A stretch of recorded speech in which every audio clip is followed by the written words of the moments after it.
Okay, here is something that breaks my brain every single time I come back to it. A medieval English king walks into a castle in the autumn of 1327, and he does not walk out. A few months later, a sealed coffin leaves through the gates, watched by armed men, and a whole kingdom is told the story of how he passed. Fine. End of chapter. Except, 6 years afterwards, a letter lands on the desk of his own son, written by a senior Italian priest, calmly stating that the man inside that coffin was never the king at all. We're Arthur's living history, and we use AI trained on illuminations, chronicles, and the half-faded ink of forgotten archives to walk you back into the stories most of us only got the cliff notes for at school. Today, one of the strangest unsolved cases in medieval England. Berkeley Castle, Gloucestershire. The autumn light is the colour of weak tea. Wood smoke drifts from the gatehouse fires. Down below the keep, the River Severn breathes in and out of the marshes like a sleeping animal. And inside a small chamber above the courtyard, a tall man in coarse wool is sitting on the edge of a straw mattress. He is 43. He is the anointed King of England, crowned at Westminster Abbey 20 years before. And he is, by any honest measure you want to use, finished. His name is Edward of Caernarfon, Edward II, the very first English prince ever to be called the Prince of Wales, a title his father invented for him as a kind of sweetener to the conquered Welsh, presented to them, the chroniclers say, while he was still a babe in arms. He grew up tall, golden-haired, theatrically handsome. He was good with horses. He could swim, which was almost unheard of among English noblemen. And here is the thing that probably tells you the most about him. He genuinely preferred the company of thatchers and ditch diggers to that of his own earls. He would join them at their work, sleeves rolled, laughing. That alone scandalized his court. Right. Let me back up. To understand how a King of England ends up alone in a small Gloucestershire chamber, listening to the wind whistle in the moat, we have to go further back than Berkeley. We have to go back to a young prince and a Gascon knight named Piers Gaveston. Gaveston walks into Edward's life when both of them are boys at the court of Edward I, the Old King, the Iron King, the conqueror of Wales. The young prince fastens onto Gaveston with a devotion that startles everyone who watches it. He calls him brother. He gives him gifts. He stands up to his terrifying father over him and gets his hair pulled out in handfuls for the trouble. That is not me embellishing. That is in the chronicles, recorded with horrified relish. The old king, on his last northern campaign, banishes Gaveston from the kingdom and makes the young prince swear, on the relics of the saints, never to bring him back. The instant the old king's chest stops rising, in July 1307, the new king summons Gaveston home. The coronation in February 1308 is a disaster. Westminster Abbey is packed beyond capacity.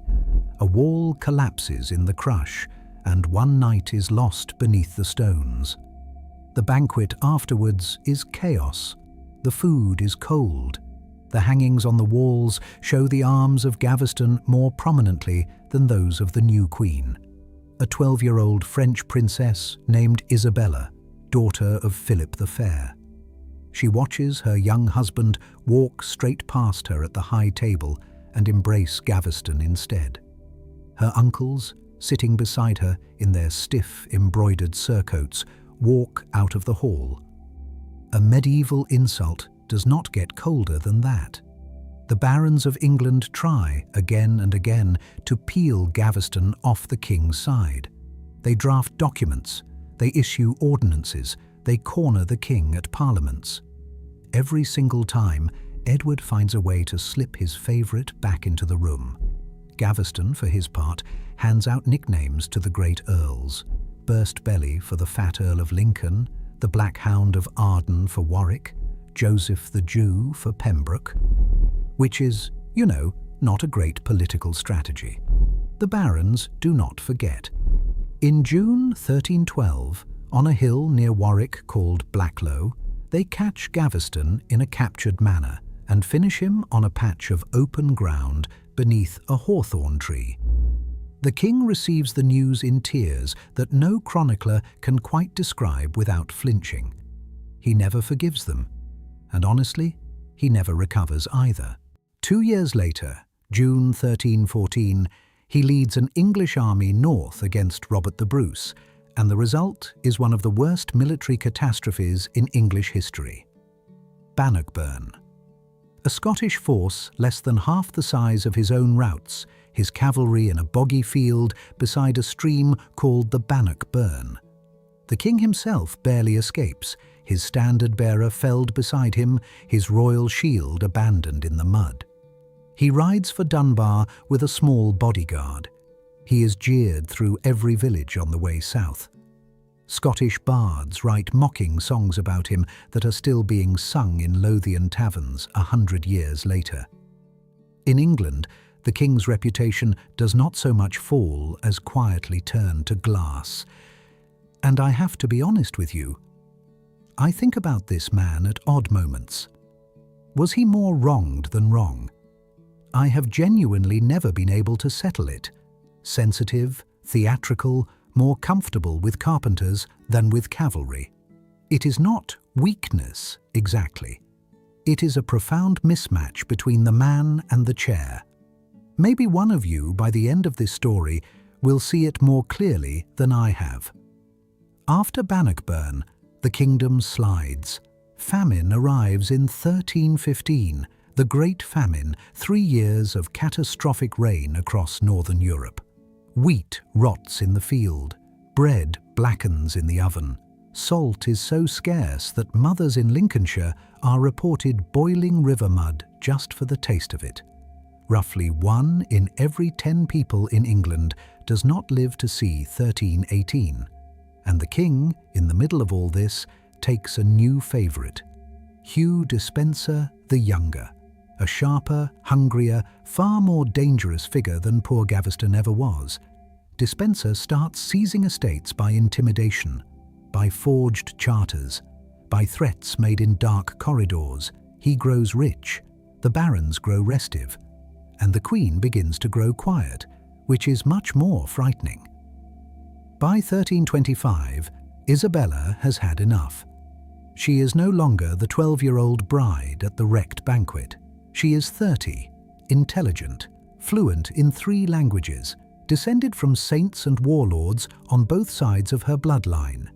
She is sent to Paris on a diplomatic mission to her brother, the new King of France, to negotiate over English lands in Gascony.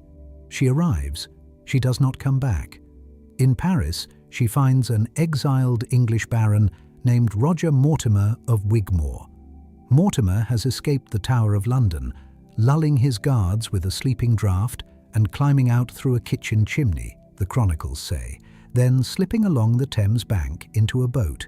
He is tall, dark-eyed, hard-faced, ruthless in a way Isabella has never encountered before. They become close. The precise nature of that closeness, historians still argue over it, does not really matter, because by the summer of 1326, they are travelling openly together, raising mercenaries in Hainault on the strength of her name. She betroths her young son, the future Edward III, to Philippa of Hainault in exchange for ships and men. September 1326. That small force lands on the Suffolk coast at Orwell. The English barons, exhausted by the Despensers, defect to her almost overnight. Within weeks, the king is a fugitive in his own kingdom. He flees west into Wales with Hugh Despenser, carrying the Great Seal of England in a leather pouch. They are caught in mid-November in open country near Lantrisant, soaked through and shivering and almost alone. Despenser is taken to Hereford, where the Queen sits beside Mortimer on a raised platform in the market square and watches him answer for everything. His story ends on a tall scaffold built for the occasion. The king is brought to Kenilworth. January 1327. A parliament meets at Westminster, the first English parliament to formally remove a sitting king. They draft 6 charges. He is, the document says, incompetent. He has listened to evil counsel. He has lost Scotland. He has lost the love of his people. He has lost the dignity of the crown. A delegation rides to Kenilworth in a freezing wind. The king meets them in a black robe, and when he hears the decision, faints clean away on the stone flags. 2 bishops catch him. He agrees to abdicate in favour of his 14-year-old son on one condition, that the boy will not be made king by force, but by the king's free gift. It is a small dignity. It is the only one left to him. His son is crowned on the 1st of February 1327, and the deposed king becomes a prisoner. April. He is moved by night to Berkeley Castle, on horseback. His guards changed often, his route altered without warning. The 2 men in charge of him are Sir Thomas de Berkeley and Sir John Maltravers, both bound by marriage to Roger Mortimer, the man who now effectively runs England in the young king's name. Their letters back to court survive in fragments. They speak of a careful imprisonment, a guarded chamber, a daily allowance for the king's table, capons, wine, beef, white bread. Not, you'll notice, the rations of a man being starved, which is interesting. And then there are the rescue attempts. A Dominican friar named Thomas Dunheved leads a small band who break into the castle in the summer of 1327 and reportedly free the king, briefly, before he is recaptured. Another plot, led by a Welsh knight named Rhys ap Gruffydd, is uncovered and broken up. The pattern is impossible to miss. The deposed king is dangerous. As long as he breathes, he is a banner that someone can lift. On the night of the 21st of September, 1327, something happens at Berkeley Castle. The official announcement, when it is made, is brief. The king has passed from this world of natural causes in his sleep. His son in London is told first. The funeral, a few months later at Gloucester Abbey, is unusually grand. The coffin is sealed long before it reaches the church. A wooden effigy, the first carved likeness of an English king ever carried at a royal funeral, rides above the coffin instead of an open lid. Mourners weep at a face made of painted oak. What actually happened in that chamber that night, no honest historian will tell you with certainty. The chroniclers of the next generation rush in to fill the silence with horror stories, strange noises in the small hours, cries heard across the castle moat, a sound that travelled up the 7 marshes and woke villagers a mile away. None of these were written by anyone who was there. Most appear 30, 40, 50 years after the fact, when Roger Mortimer was already a hated memory and the tale had become useful to tell. And there are serious scholars today, people working through customs rolls, ecclesiastical records, payments and pardons, who suspect the official story is, at the very least, missing something enormous. Here is where the strangest document in medieval English history walks into the room. Sometime in the mid-1330s, perhaps as late as 1338, a senior Italian cleric named Manuele Fieschi sits down in his rooms in Avignon to write a letter. Fieschi is no minor figure. He is a papal notary, a canon of half a dozen great cathedrals, a future bishop of Vercelli. He is precise, well-connected, and dealing with secrets is his daily craft. The letter is addressed to King Edward III of England, the son. The letter, which still survives, copied into a French notarial register at Montpellier, tells a quiet, almost matter-of-fact tale. The deposed king, it says, did not pass from this world at Berkeley. He was warned of a plot against him by one of his own keepers, slipped out of the castle in a servant's clothing, walked to the coast, took ship, landed in Ireland, then travelled across Europe to a papal audience in Avignon itself. From there, the letter says, he went into Lombardy and lived out his years as a religious hermit, first at a place called Milazzo, then at a small hilltop sanctuary called Sisima in the hills south of Pavia. He took the cowl. He spoke very little. He answered to a new name, and he waited. The letter ends without flourish. No payment requested, no obvious motive. Fieschi gains nothing by sending it. I find that astonishing. A Vatican lawyer in the 1330s, writing a private letter to the King of England, casually relating that the king's father had been alive in the Italian Alps for years after his official funeral, and then doing nothing else about it. There is one more fragment that has kept this story alive for 7 centuries. In September 1338, the young King Edward III is in the city of Koblenz on the Rhine, meeting the Holy Roman Emperor. The English royal accounts for that month, payment rolls still preserved in the National Archives at Kew, record a small sum paid out by the king's household to a man named William le Gallais, William the Welshman. He is described in the entry as having claimed to be the king's father. He is brought to the king. He is fed.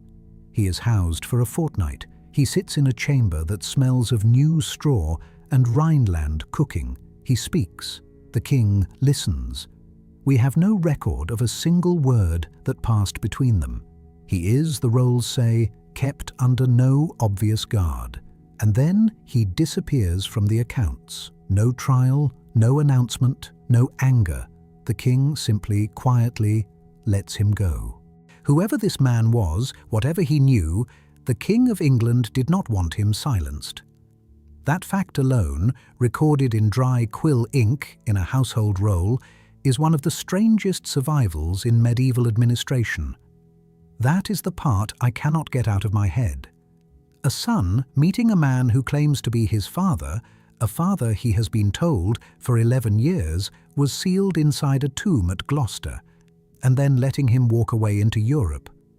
Whatever was actually said in that room in Koblenz, no chronicler ever heard it. Years afterwards, when Edward III finally moves against Roger Mortimer, entering Nottingham Castle by a secret passage in the night, October 1330, with a handful of trusted men, he charges Mortimer with many things. Among them, that Mortimer had arranged, through false counsel, the matter at Berkeley. Mortimer is taken to Tyburn. His story ends there. But the official version of what happened to the old king is, very quietly, never legally settled. Edward III never repeats the Berkeley story word for word in any document under his own seal. Some historians read that as the silence of a man who knows something the public does not. The painted oak effigy still rests at Gloucester Cathedral today, beneath a stone canopy, the carved face calm and a little sad. Pilgrims came in such numbers in the 14th century, drawn by rumours that miracles were occurring at the tomb of the wronged king, that their offerings paid for a great part of the cathedral's rebuilding. The fan vaulting above the choir, one of the most beautiful in Europe, is essentially funded by tourists visiting a coffin whose contents may not have been the man named on the lid. You can stand in that cathedral on a quiet weekday morning, feel the cool of the stone through your sleeve, look up at that ceiling, and know that the architecture of England's most exquisite vaulting was paid for by an unanswered question. The full truth of what happened to Edward of Caernarfon is, almost certainly, beyond our reach now. The witnesses are gone. The chamber at Berkeley is empty. The Fieschi Letter sits in its register in Montpellier, waiting, the way good evidence always does, not closing the case, but refusing to let it shut. What we are left with is a man, a tall, golden, awkward, badly fitted king who loved the wrong people, lost a battle he should have won, signed away a crown to save his son, and then either ended his story in a Gloucestershire stone room or walked out of history through a kitchen door, took a hermit's cowl, and let the world forget him on purpose. I cannot tell you which it is. I can tell you that the question still has a heartbeat. Maybe it always will. We're Arthur's living history, and stories like this one are the reason we sit up too late rebuilding candles from inventory rolls. Tell us in the comments which moment of this story caught you. Which face would you have followed? The Queen on the Suffolk shore, or the hermit climbing into the Italian hills? Tell us which forgotten figure should walk through our door next. And subscribe if you would like to keep crossing centuries with us, because the work coming next is bigger, stranger, and more carefully made than anything we have done so far. History does not always close its doors. Sometimes it leaves them on the latch, and we, like you, can never quite stop wondering who slipped through.